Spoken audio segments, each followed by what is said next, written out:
Hello everyone. I think you can hear me now. So this is Subha Kirtana and welcome to SSM Sharda Educations. So today we'll be discussing about today's current affairs, March 8th current affairs, and today as usual we have a mixture of current affairs very interesting and important for UPSC examination. So going to the first topic, uh, the first topic is from art and culture. So the first topic is about Deyyam ritual art form of Kerala. So generally, Deyyam means we say that Deyyam is a form of a spirit. You can talk about on the other name. You can say that it's a form of soul or ghost. Okay. So Kerala tourism will stream live an annual temple festival, so it's called as Deyyam as a part of its effort to promote cultural tourism. So now India as a service provider nation, we are concentrating on this cultural tourism concept. So in that case, this is a art and culture. It's a combination of art and culture. It's a popular thousand-year-old ritual form of dance worship in Kerala. So there can be questions like match the following, and they'll give Deyyam and they'll ask you to match it, and in one of the option you will have Kerala. Okay, so Kerala and Karnataka. Okay, so people consider Deyyam itself as a channel to God. They think that it's a medium, it's a channel, so that you can communicate with God and you can get the blessings with God. So each Deyyam is either a man or women. So when you talk about Kathakali, usually Kathakali is performed only by men. Mohiniyattam is performed by women. But when it comes to Deyyam, it's like you take a part from Kathakali, but this is performed both by man and women. That understanding has to be there. So here, Deyyam is a man or woman who attain divine status by performing a heroic deeds. Okay, like a local hero. Sometimes we listen to tales and especially folk tales about a local hero, and one such person will be considered as Deyyam and he or she will be worshipped. Most Deyyams are believed to be incarnation of Shiva or Shakti. So mostly you have an affinity towards Saivism and also other principal deities of Hinduism. So main instrument used for this totem patu are chenda. Chenda is like mostly you would have seen in South Indian marriages where they just it's like a drums. Okay, it's like a tall drum where you beat the drum with the stick with two hands. Okay, so Weekend Chenda, Ilathalam, and Kulal. Okay, so these are the instruments used. Sometimes with this instruments also questions are asked. Okay, so it's performed in sacred grove. Sacred grove means you have a temple surrounded by the temple. You either have a forest or plantation. So that we call it a sacred grove, and other places usually in a year and is known as Kaliyatam. So Kali means happiness. Kaliyatam is like when gods dance when they are very happy or very angry. So that is what is this. There are over 400 Deyyams, and some are very important. That what are all we should know. Vishnu Murti Deyyam. We all know that Vishnu is Lord, Lord Vishnu, or we have different names: Vishnu, Krishna, Narasimha, based on the avatar. Okay, so it's most popular Vaishnava Deyyam. So this also can be a question. So Deyyams are mostly, or Deyyams are always related to Saivism. No, wrong. Deyyams also have Vaishnava Deyyam also. Okay, it narrates the performance of the story of Hiranyakashipu. Okay, Hiranyakashipu and Lord Vishnu in the avatar name as Narasimha. Okay, Narasimha. So Nara means human, Simha means lion. Okay, half human and half lion, and it's a avatar of Vishnu. Okay, Sri Muttappan Deyyam. Muttappan is it's a combination of both Lord Shiva and Vishnu. That's a speciality of Muttappa Deyyam. So Muttappan means it's a combination of Shiva and Vishnu. Okay. So Muttappa Deyyam is different from other Deyyams because it's performed all around the year. Okay, we just saw in last point that it's performed in sacred groves at least, usually once in a year. But this Muttappa Deyyam is something different. It's an exception. Keep it in mind because it is performed all around the year. Okay, Muttappan Antivira is another Deyyam dedicated to Muttappan. So its uniqueness is performed only once in all Muttappan temples. Okay, next. Padikutti Amma. Padikutti Amma means this Padikutti Amma Deyyam is the mother of Muttappan. So it is a female Deyyam. Okay, it's a mother of Muttappan. The Padikutti Amma Deyyam is performed in Palaprath temple in Kodalur near Parasini Kadavu. That is, they perform it in the month of Meenam. It's a Malayalam month. It's okay, month of Meenam. Next is Kulikan. Kulikan means Yama, Lord of Death. Okay, Yama Dharma. We say Yama Dharma. So Kulikan is the which represents Yama. The Bengana Kavu in Neeleshwar is the most famous temple dedicated to Kuligan. Kuligan is nothing but Yama. Okay. Next question, very important, net neutrality. What does neutrality means? Neutral means take no stand, either this side or that side, neutrality. Here neutrality means equality or equal treatments of data. Okay, so that is called as net neutrality. Keep this in mind, equal treatment. This is a keyword you should remember when there is a question related to net neutrality. So this net neutrality debate has been very famous among the telecom operators, including Reliance Jio, Vodafone, Idea, backing a proposal to regulate content delivery networks. What is this CDNs, content delivery networks? These kind of questions are very important in UPSC because these are some of the day-to-day technologies. Okay, UPSC checks with day-to-day technology, not with a very tough technologies. So once even there was a question why Nobel Prize is always given to day-to-day usage technologies. Okay, because it is what will change, it is what will impact, it is what will have the impact on life. Similarly, these technologies which have impact in our life, but we are not curious enough to check what is happening. Everybody owns a cell phone. Now cell phone has become a basic need. So when everybody have a cell phone, obviously in this 4G technology days, everybody are having a touchscreen mobile with a mobile data. In that situation, this CDNs become a basic technology, and if we fail to know that, UPSC examination will find it out. So CDN refers to geographically distributed group of servers that work together. Okay, so CDN does not belong to a particular service provider. It's a common network which the servers group of servers use, so that it will provide a high availability and performance of distributing the data to the end user.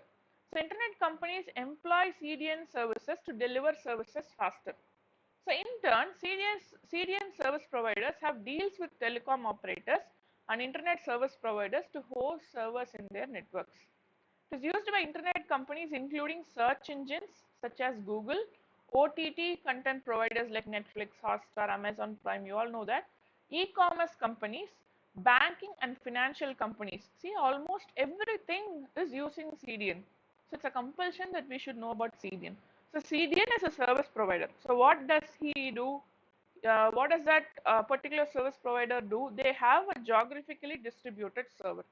So through that geographically distributed server, different content providers, what they do, they use that server and deliver their content. So on the other hand, this CDN service providers will have deals with these particular internet companies, like Google or Yahoo, whatever it is, Netflix, Hotstar, Amazon Prime, commerce companies, banking, financial companies, everything.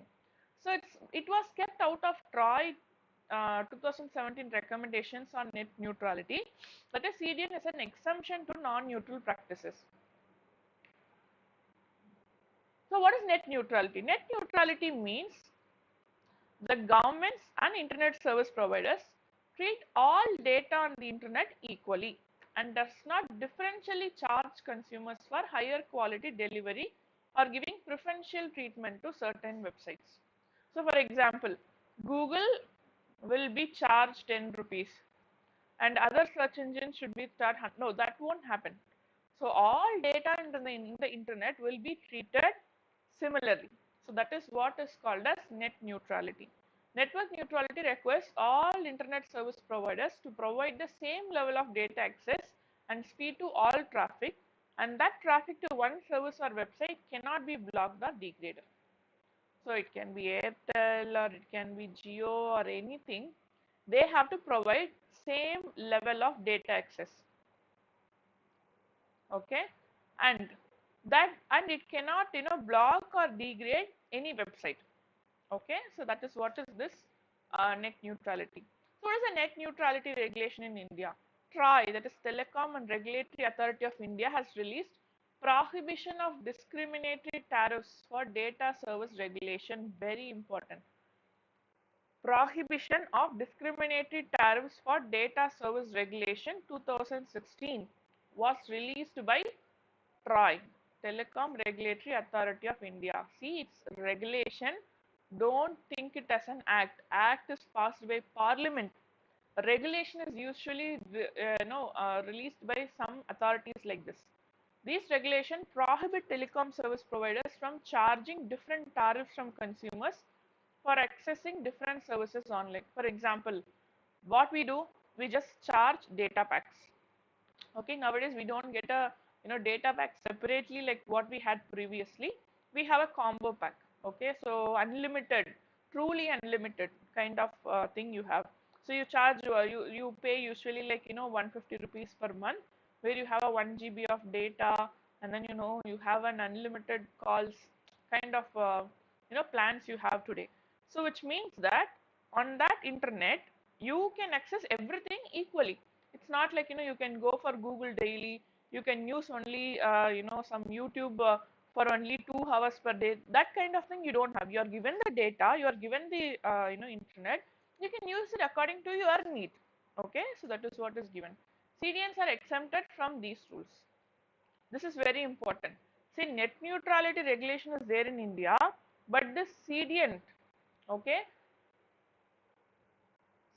content delivery networks are outside the control of net neutrality. Very, very, very important. That is what is the question here. Next is humanitarian corridors. This can be a question. So generally what we say corridor is a path. Okay, path especially used for crossing some places. Okay, we say elephant corridor, tiger corridor, which means that tiger from one end of the forest or from one forest to other forest, when it is moving, it will use that particular path, which we call it as corridor. So same way here, Russia announced humanitarian corridors would open in several Ukrainian sites on Monday, after terrified civilians came under fire in 2 previous attempts, with Moscow's force pummeling cities across the country. So what is this humanitarian corridors? That is, the United Nations consider this to be one of the several possible forms of temporary pause of armed conflict. For example, there is a city. Okay, there are many cities. One particular city alone will be, announced as humanitarian corridor, which means there the fight will not take place. It will be temporarily passed. So that pathway can be used by other countries or any relief measure organizations to deliver food or to extract civilians from that place and take them to safer place. All these things. So simply they are demilitarized zones in a specific area for a specific time. Okay, if there is a question like humanitarian corridors is where the humanitarian corridor is a place where you don't have a war at all.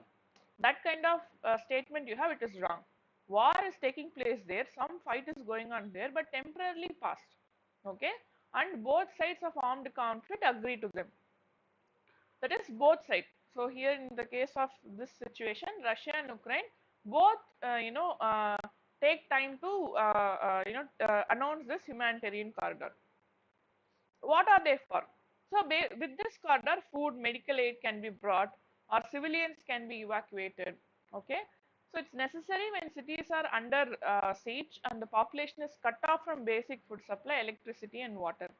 So when a humanitarian catastrophe takes place, because the international law of war is being violated, large-scale bombing of civilian targets, humanitarian corridors provides a crucial relief. So this corridor is very important for them. Okay, who gets access? So this who determines this? Both the parties determine who gets access. It can be an UN organization like Red Cross or other country humanitarian relief can be allowed. Okay. So they also determine the length of time, area, which means transport trucks, buses or planes are allowed to use the corridor. In rare cases, only organized by one of the parties of conflicts. So this happened in American airlift after a Berlin blockade by Soviet Union in 1948 to 49. Okay. So next is donate a pension scheme. Recently, the Union Labour and Employment Ministry launched the Donate a Pension scheme. So what kind of question you can be getting is, which of the following best describe Pradhan Mantri Shram Yogi Man Dhan scheme? Dhan is donate. Okay, Man Dhan is you are donating a pension. Okay, Pradhan Mantri Shram Yogi Man Dhan scheme. So who released this? This is Union Labour and Employment Ministry. Okay, so this is a very simple question. What is this? Here, a citizen can pay the premium amount on behalf of other person. For example, two people are there. So I am paying this premium amount for some other person for getting his pension. Okay. Here, this person is an unorganized worker. For whom I am paying is an unorganized worker. Mandan scheme is a government scheme meant for old age protection and social security of unorganized workers. Okay, this is very important. Okay, old age protection and social security for unorganized workers.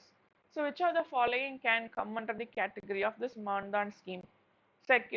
All the government officials or all the organized workers, both organized and unorganized, only unorganized workers kind of questions can come. Unorganized workers is the answer. So what is the feature? These schemes allow a citizen to donate the premium contribution of their immediate support staff such as domestic workers, drivers, helpers, caregivers, nurses in their household. So this means that there is a citizen, he is having his immediate workers, that is they are in contact with that person and they are providing service to that particular person like driver, cook, helper, caregiver, nurses, anyone it can be. Okay, so that those people come under unorganized sector. For that person you are giving salary, apart from that you are deciding to give them a pension. So you can't do that properly. So what you do, you are paying the premium. Okay, so then it is called as this Mandan scheme. So it can start from 660 rupees to 2500 a year based on the age. Okay, and you have to pay minimum for 1 year. How can you do that? Is visiting mandan.in or a common service center. Fine. Eligibility criteria, it was launched in 2019 and allowed unorganized sectors age is 18 to 40 years. So this age is very important, 18 to 40 years. So who earn up to 15,000 a month to enroll by paying a premium between 55 to 200 rupees depending on the age. On reaching of age 60, they get a monthly 3,000